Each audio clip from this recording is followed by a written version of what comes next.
Hello. So, my dear students, from today onwards, we will start with a new course that is logic. Right. Logic, it is in 12th class, State Boards, Maharashtra, and it is mathematical reasoning in CBSE 11th class. And JEE means every year ask one questions on logic, which you can solve easily if you learn logic properly. ठीक है, तो क्या curriculum है कि 12th class state board 10 to 12 numbers के questions इसमें आ जाते हैं। 11th CBSE मैथमेटिकल रीजनिंग के नाम से ये कोर्स है, मैथमेटिकल रीजनिंग, ठीक है। और तीसरा JEE mains ask one question compulsorily, और ये बहुत आसानी से आप बना सकते हैं और टाइम सेव भी कर सकते हैं इसमें, और एग्जैक्टली बना सकते हैं। 4 मार्क्स आपको बोनस के जैसे कंसीडर कर लेंगे आप लॉजिक में, चाहे वो किसी भी लेवल का क्वेश्चन क्यों ना हो। Sometimes it may be lengthy also, but it requires the set theory knowledge. अगर आपको सेट थ्योरी का नॉलेज है ना, तो आप लॉजिक के कुछ क्वेश्चंस को तो बहुत आसानी से पूछ सकते हो। नॉर्मली सेट थ्योरी के ऊपर बेस्ड क्वेश्चन ही लेटेस्ट पैटर्न जेई में पूछा जा रहा है। अब वो कैसे कि सेट थ्योरी के कुछ ऑपरेशंस है, वो लॉजिक के कुछ स्टेटमेंट से हम को रिलेट करते हैं, सबसे इम्पॉर्टेंट पॉइंट्स।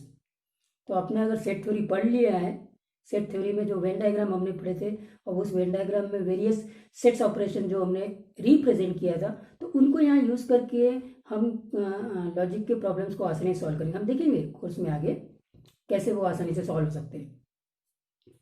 तो ये तो हो गया करिकुलम के बारे में। तो नेक्स्ट क्वेश्चन हमारा आता है कि लॉजिक है क्या चीज, व्हाट इज लॉजिक।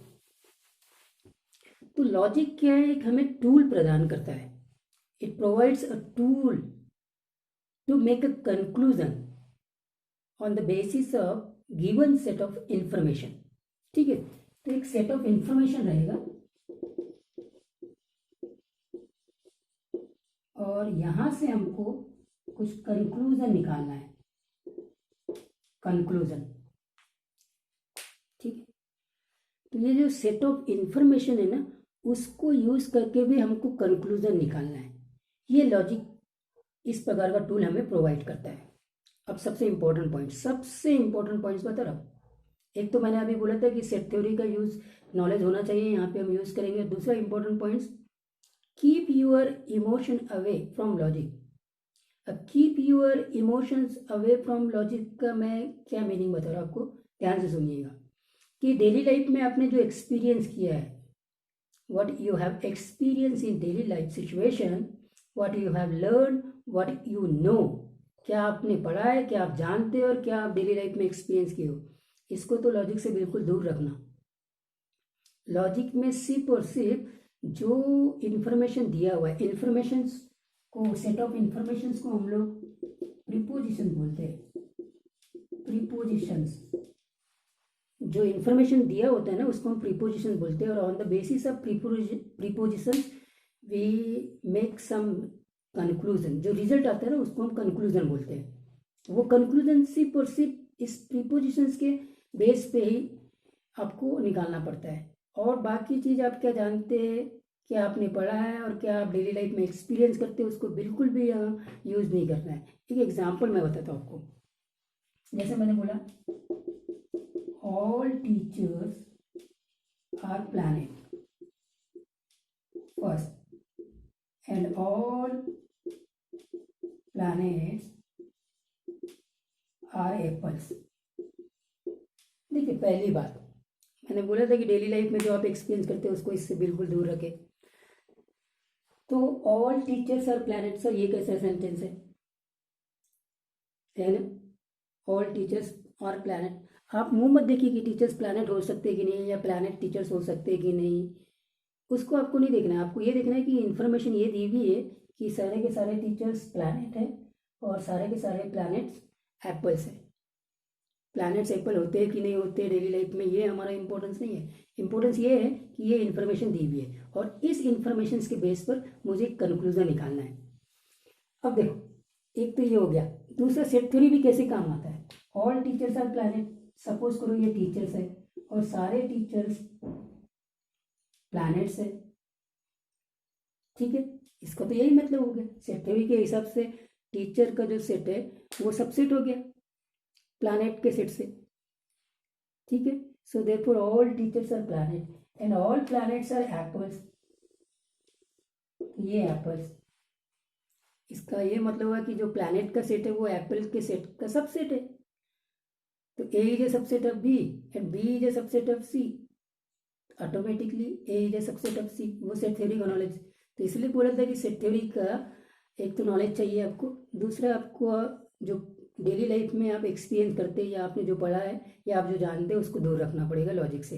लॉजिक में खाली ये जो इन्फॉर्मेशन दी है इसके बेस से तो रिजल्ट क्या मिलेगा, यहाँ से रिजल्ट मिल गया आपको, ऑल टीचर्स आर एप्पल्स। ये कंक्लूजन हो गया, ऑल टीचर्स आर एप्पल्स, ये कंक्लूजन हो गया। तो जो इन्फॉर्मेशन दी है उसके बेस से ये कंक्लूजन तो निकल रहा है। यही लॉजिक है, इसी को हम लॉजिक बोलते हैं। तो लॉजिक हमको क्या करेगा, टूल्स प्रोवाइड करेगा जिसके बेस, जिसमें हम सेट ऑफ इंफॉर्मेशन में ये टूल्स अप्लाई करेंगे और उसके बेस पे हम कंक्लूजन निकालेंगे। ये है logic. Got the point? Correct. अच्छा था। अब आपने देख लिया कि लॉजिक में आपको आपके इमोशंस को दूर रखना है। फिर ये भी देखा कि यहाँ पे सेट थ्योरी का यूज हम कर सकते हैं, ठीक है। तो सबसे पहले हम स्टार्ट करते हैं स्टेटमेंट से।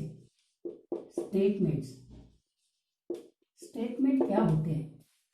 देखो, मैथमेटिक्स में हम जो भी चीज़ देखते हैं या पढ़ते हैं वो स्टेटमेंट्स होते हैं, ठीक है। लैंग्वेजेस में सेंटेंसेस होते हैं लेकिन मैथमेटिक्स में स्टेटमेंट होते हैं। अब स्टेटमेंट क्या है वो बताता हूँ। तो sentences which are either true और false are statements. Sentences which are either true or false or called as statements, इनको हम स्टेटमेंट बोलते हैं। वो सेंटेंसेस जो या तो ट्रू है या तो फॉल्स है। इसका मतलब कुछ सेंटेंसेस ऐसे भी होते हैं जो ना तो ट्रू होते हैं ना तो फॉल्स होते हैं। उनके बारे में ट्रू और फॉल्स हम अभी नहीं बोल सकते या फिर कभी नहीं बोल सकते, या समटाइम्स वो ट्रू हो सकते या फॉल्स हो सकते। और कुछ सेंटेंसेस स्ट्रेट फॉरवर्ड हम बोल सकते हैं कि हाँ भाई ये ट्रू है ये फॉल्स है।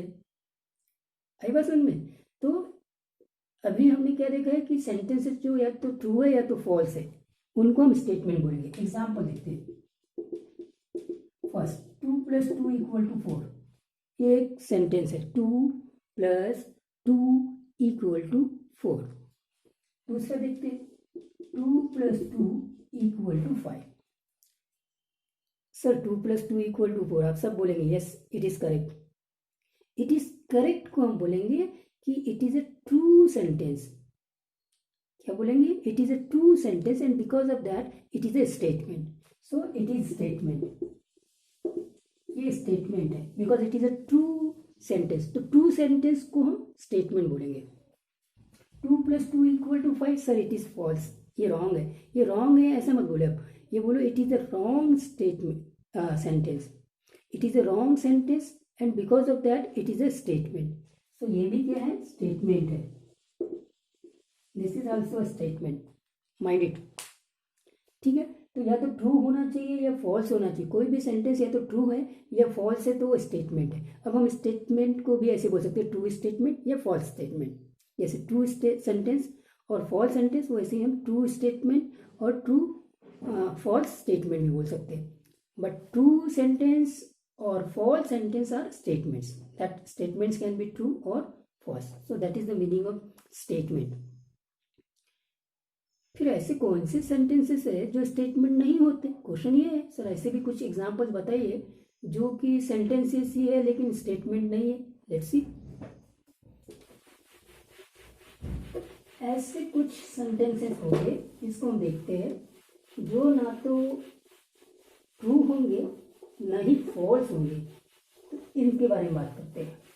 अब आप देखिए, पहला ओपन द डोर, ठीक है। दूसरा, can I borrow your pen, question mark, how beautiful she is, exclamatory sentences, exclamatory sentence, interrogative questions, interrogative sentence, imperative sentence.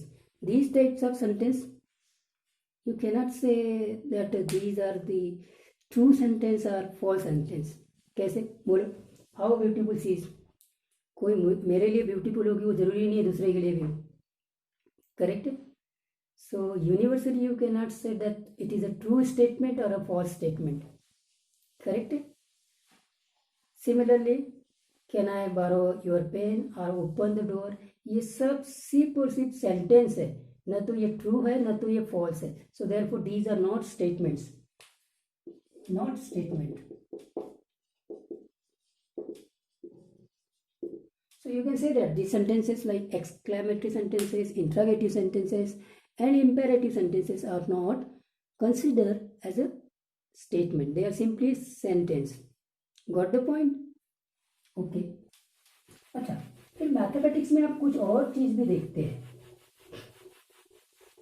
Equations में आपने स्पेशली देखा होगा, इसको देखिए, what about this, what about this, okay, what about this sentence, whether it is a statement or not? Tell me, x plus 2 equal to 7 statement है कि नहीं है? सेंटेंस तो है। तो x plus 2 equal to 7 true होगा कि false होगा, ये डिपेंड्स करेगा x की वैल्यू के ऊपर। अभी तो हम कुछ नहीं बोल सकते कि ये ट्रू है कि फॉल्स है, मगर अगर x को कुछ हम वैल्यूज दे देंगे तब तो ये पता चल जाएगा कि ये ट्रू है कि फॉल्स है। तो ऐसे सेंटेंस को हम ओपन सेंटेंस बोलते हैं, ओपन सेंटेंस, ठीक है। तो ओपन सेंटेंस वो सेंटेंसेस होते हैं विच can be converted into the statements, ठीक है। इनको हम स्टेटमेंट में कन्वर्ट कर सकते हैं। स्टेटमेंट वो ट्रू भी हो सकता है, फॉल्स भी हो सकता है, by giving values to unknown x। For example, if x equal to 5 then x plus 2 equal to 7 is a true statement. अब ये स्टेटमेंट हो गया। And if x equal to 4 then x plus 2 equal to 7 is a false statement. अब ये false statement है, ठीक है। अब ये फॉल्स स्टेटमेंट हो गया।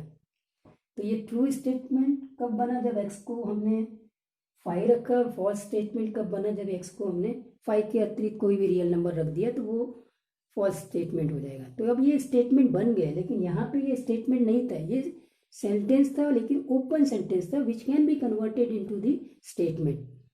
मगर जो इसके पहले मैंने जो सेंटेंसेस एक्सक्लामेटरी वगैरह बुलाया था, उनको हम सेंटेंसेस ही बोलेंगे। और such type of sentences are called as open sentences which can be converted into the statement by giving different values to unknown x। Got the point? ठीक। अब आपने देखा कि स्टेटमेंट या तो ट्रू होता है या तो फॉल्स होता है। तो अब यहाँ से हम एक ट्रूथ वैल्यू, ठीक है, ट्रूथ वैल्यू ऑफ स्टेटमेंट। तो पहला, अगर स्टेटमेंट ट्रू है तो उसका ट्रूथ वैल्यू t या फिर 1 से रिप्रेजेंट करेंगे। अगर स्टेटमेंट फॉल्स है तो उसका ट्रूथ वैल्यू f या फिर 0 से रिप्रेजेंट करेंगे। Got the point?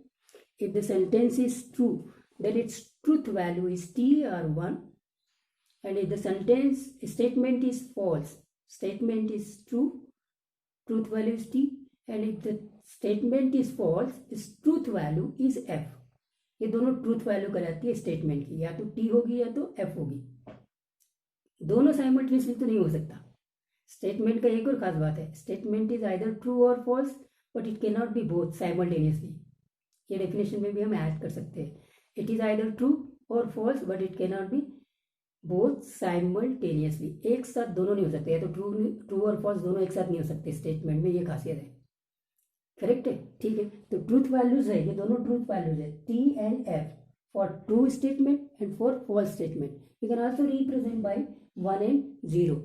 आगे हम देखेंगे 1 और 0 स्विचिंग नेटवर्क्स में हम जब जाएंगे तब 1 और 0 से ही हमको यूज करना पड़ेगा। उसके पहले हमको ट्रूथ वैल्यू टी और एफ को यूज करना है किसी भी स्टेटमेंट्स की। If it is true then it is to T, and if it is false then it is F. Fine.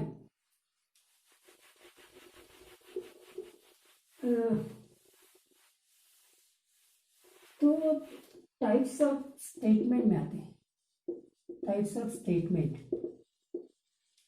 दो टाइप के स्टेटमेंट होते हैं, एक होता है सिंपल स्टेटमेंट और दूसरा होता है कंपाउंड स्टेटमेंट। अब ध्यान से देखना, सिंपल स्टेटमेंट और कंपाउंड स्टेटमेंट में क्या डिफरेंस है। सिंपल स्टेटमेंट वो स्टेटमेंट होंगे जिसको हम फर्दर ब्रेकआउट नहीं कर सकते। The statements which cannot be break down further are called as a simple statement. For example, 2 is only prime number. Only prime number. So 2 is only prime number, ये simple statement हो गया क्योंकि आगे हम इसको ब्रेक नहीं कर सकते। और यहाँ देखिए 2 is prime number, prime and it is even number. अब आप देखेंगे 2 इज प्राइम, ये एक सिंपल स्टेटमेंट है, and 2 is even number, it is used for 2। Correct कि नहीं? So 2 is even number and 2 is prime number. These are the two simple statements and which are connected by the word and. And से हमने connect किया है, किससे connect किया है? And से। ये एंड कनेक्टिव है, ये कनेक्टिव का रोल कर रहा है। ये दो सिंपल स्टेटमेंट को हमने कनेक्ट कर दिया एक वर्ड एंड से। इसका ये मतलब हो गया कि वहाँ कुछ कनेक्टिव्स होते हैं जिससे दो या दो से ज़्यादा सिंपल स्टेटमेंट को मिलाकर हम एक कंपाउंड स्टेटमेंट बनाते हैं। Absolutely right. So not only and is a connectives, but some other connectives are also there which we will see. Okay, we will use only 5 types of connectives in our syllabus. Okay, there are more than 5 connectives as well, but in our syllabus up to the JEE mains level only we will use 5 connectives: and, or, not, if, then, and, if and only if। ये connectives हम use करेंगे। तो कौन कौन से connectives? तो simple statement समझ में आ गया। कंपाउंड स्टेटमेंट वो होते हैं जिसको ब्रेक कर सकते हैं हम सिंपल स्टेटमेंट में। दो या दो से ज़्यादा सिंपल स्टेटमेंट बनाए जा सकते हैं। For example 2 is a prime number, एक सिंपल स्टेटमेंट हो गया। 2 is a even number, second simple statement हो गया। और ये जो सिंपल स्टेटमेंट कंपाउंड स्टेटमेंट में होते हैं ना, इसको उस कंपाउंड स्टेटमेंट के कंपोनेंट बोलते हैं। क्या बोलते हैं? Components. Components of compound statement ये बोलेंगे। तो यहाँ पे कंपोनेंट स्टेटमेंट जैसे मैंने बोला 2 is prime number and 2 is even number, ये दो इसके कंपोनेंट्स हैं। और इन दोनों सिंपल स्टेटमेंट को ये वर्ड एंड इसने जोड़ दिया। एंड की जगह मैं और भी लिख सकता हूँ, कोई इशू नहीं। करेक्ट है। तो कितने कनेक्टिव्स होते हैं, आखिर कितने कनेक्टिव्स होते हैं उसको चेक करते हैं, जो हमारे सिलेबस में हमको पढ़ना है। तो हमको जो पढ़ना है वो ये पढ़ना है, connectives. Number 1 and, number 2 or, number 3 not, number 4 if then, और number 5 if and only if and only if. ये 5 कनेक्टिव्स को हमको पढ़ना है, ठीक है। अब इसके सिंबल्स क्या होते हैं ये मैं थोड़ी देर बाद बताता हूँ, और इसमें सेट थ्योरी कैसे यूज होता है ये थोड़ी देर बाद बताता हूँ। पहले हम ये जितने भी कनेक्टिव्स यूज हुए उसके एग्जाम्पल देख लेते। एंड का एग्जाम्पल हो चुका है, जैसे पहला देख लेते। Pune is not a clean city. Clean city, not को मैंने यूज किया, ठीक है। Pune is not a clean city, तो इसका मतलब दो सिंपल स्टेटमेंट कौन से, Pune is a city and Pune is clean city. दो statement, simple statement. Pune is a city, ठीक है, Pune is a clean city, और दोनों सिंपल स्टेटमेंट को हमने कनेक्ट कर दिया by the word not, correct है। So Pune is not a clean city, तो नॉट का एग्जांपल एंड का हम देख चुके हैं, ठीक है। दूसरा और का, 2 इज आइदर प्राइम और 2 is even number. 2 is either prime और 2 इज इवन नंबर। तो यहाँ पे 2 इज प्राइम नंबर और 2 इज इवन नंबर, ये दो सिंपल स्टेटमेंट्स हैं जिनको हमने वर्ड और से ऐड किया है, ठीक है। यहाँ पे दो क्या आ गए, 2 is prime, 2 is even number. 2 is prime number एक सिंपल स्टेटमेंट है, 2 इज इवन नंबर ये दूसरा सिंपल स्टेटमेंट, दोनों को हमने और से जोड़ दिया। एंड का एग्जांपल हम लोग देख चुके हैं, इफ देन का आते। तीसरा example, I will go to Nagpur if there is a plane, if there is a plane from Mumbai to Nagpur, so I will go to Nagpur if there is a plane from Mumbai to Nagpur। तो there is a plane from Mumbai to Nagpur एक simple statement है, I will go to Nagpur ये दूसरा simple statement है, और दोनों को हमने इफ और देन से यूज किया है, ठीक है। If there is a plane from Mumbai to Nagpur then only I will go to Nagpur. अगर प्लेन नहीं है, ट्रेन और बस से तो मैं नहीं हो गया, तो ये इफ और देन का एग्जाम्पल हो गया। नॉट का भी देख लिया, एंड का भी देख लिया, और का भी देख लिया, अब बच गया if and only if. If and only if mathematics में बड़ा अच्छा एग्जांपल है। अ ट्राइंगल इज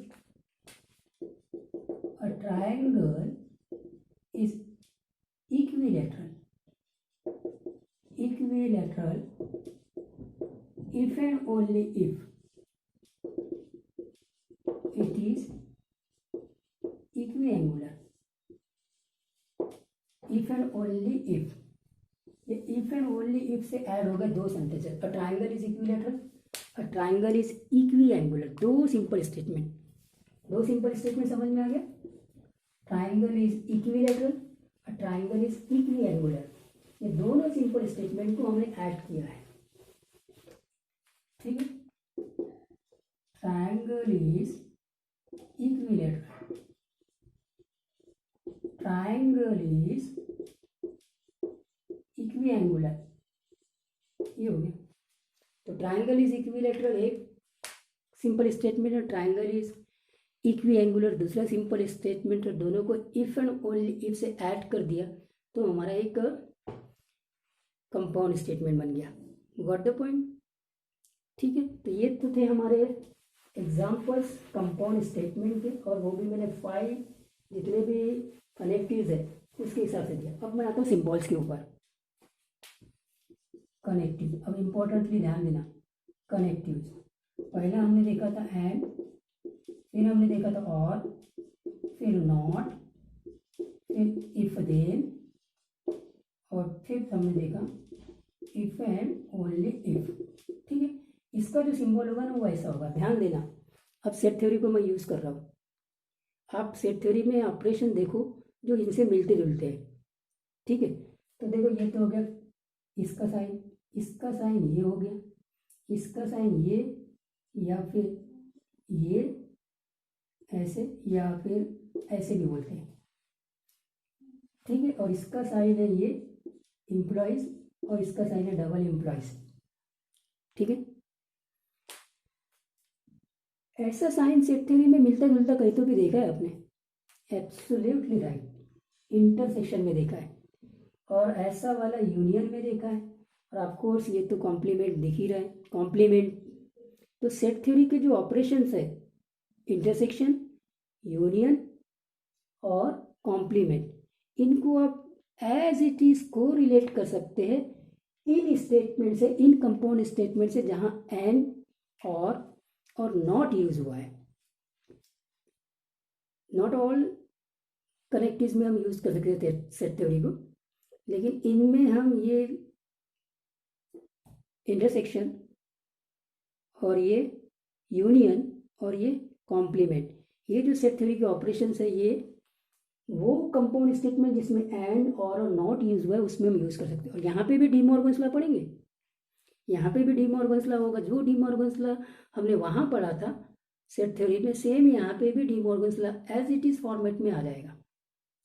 ठीक है, इसीलिए सेट थ्योरी के कॉन्सेप्ट से हम लॉजिक के प्रॉब्लम जो एंड और नॉट वाले स्टेटमेंट्स है उनको हम आसानी से सॉल्व कर सकते हैं। स्पेशली एंट्रेंस एग्जाम में आजकल इसी के ऊपर क्वेश्चन आ रहा है, तो इसमें आपको ट्रुथ टेबल बनाने की जरूरत नहीं पड़ेगी और आप इसको बहुत आसानी से सेकंडों में बना सकते हैं। वो कैसे, वो हम आगे कोर्स में देखेंगे। ठीक है, तो this is all about the statement, simple statement, compound statement, connectives, their symbol, and of course the set theory operations which we can correlate with these connectives and therefore the statements.